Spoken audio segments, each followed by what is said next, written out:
So I've been watching on Netflix the evolution of hip hop. I'm obviously I do little rap videos, so I love that show, fun and fascinating, right? And you would think that my favorite story is the Eminem story, but it's not actually. Haven't even got there yet. My favorite story is the Jay-Z story. Oh, right. And the reason why the Jay-Z story is so fascinating to me is because he's a business person first and foremost. He's always had this rap skills. And in the story, it talks about how he was a great rapper. He would go to these battles and he was just, tearing people up, and he had great MC skills. But people were not signing him. He was still a young kid. He was 16, 17 years old, whatever, tearing it up. And people just wouldn't sign him. They didn't understand how his lyrics were put together exactly. I don't know, for whatever reason, labels didn't want to sign him. And so he decided, he just kind of disappeared from the rap game for a while. And when his two partners that ended up starting Rockefeller Records, when they finally decided, hey, we want to make him the face of the next big star because he has that much skill, they went looking for him and they couldn't find him. Finally, they did find him, and they were trying to convince him to get back into the rap game, and he was just like, nah, that's not for me. It's not my thing, right? And the reason why he was not gonna do it is because he was making money on his own. He would take products, flip them, sell them. He was making his own money. And so he didn't see how rap was going to be a place for him to make money because he was already doing it on his own. They talked about how he was 17 years old. When he met with these guys, he was wearing these Air Force Ones that are super expensive, but he's from the hood, right? He's in the projects, whatever. So how can a kid like this afford this? You can easily see that he's out there hustling as a business person before he even got into the business. Right. And so they convinced him, they told him, they're like, look, we're going to do this completely different, right? We're going to be here. We know how to make money, and we're going to throw money at this. They would have these concerts together, right? They ended up starting Rockefeller together, these three guys. And so they would have these concerts together, and they would perform. Jay-Z would perform, and then at the end of the show, they would take $1,000 and they would throw it into the crowd, right? And because they knew that they had money and they could create an audience for themselves using the skills that they had. And they had this idea of, we're going to create we're going to make Jay-Z a big name. And then through that, we're going to create affiliate businesses. We can do clothing lines. We can do cologne. We can do whatever else.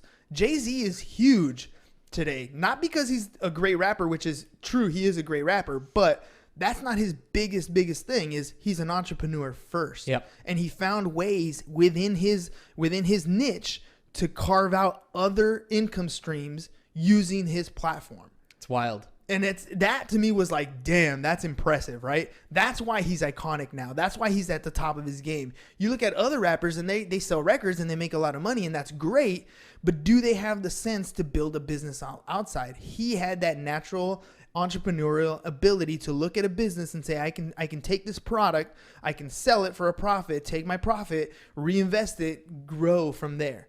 Right? That's results oriented. He was results oriented from the beginning, and that's what happens. You guys have your businesses right now. You have an existing business, right? It's a tax office, or it's a mortgage office, or whatever it is. This is your existing business. If it is not generating enough revenue that you need, what can you do within your business to increase your revenue? Maybe you need strategic partners so that you can refer business out. That thought process, that additional thing that you can offer your client is going to be the revenue that's going to send you into the black. That's going to take you to that next level. That's going to give you the ability to get the marketing that you want to do, to hire a team like Visionary Media. They're expensive, but they do quality work. And you want to hire the best people on your team, right? And that's how that works. You need to look inside what you're already doing to find ways to help your clients just a little bit more. And it doesn't mean that you have to be the expert to do it. That's the key, right? The mistake that most of us make is we try to find an additional revenue source within our business, or an additional revenue source. So we go out and we start this other self-employed business. And now I've made this mistake. Now you have, a tax business. This is me, by the way. Now you have a tax business where you have clients that you need to service on a year over year.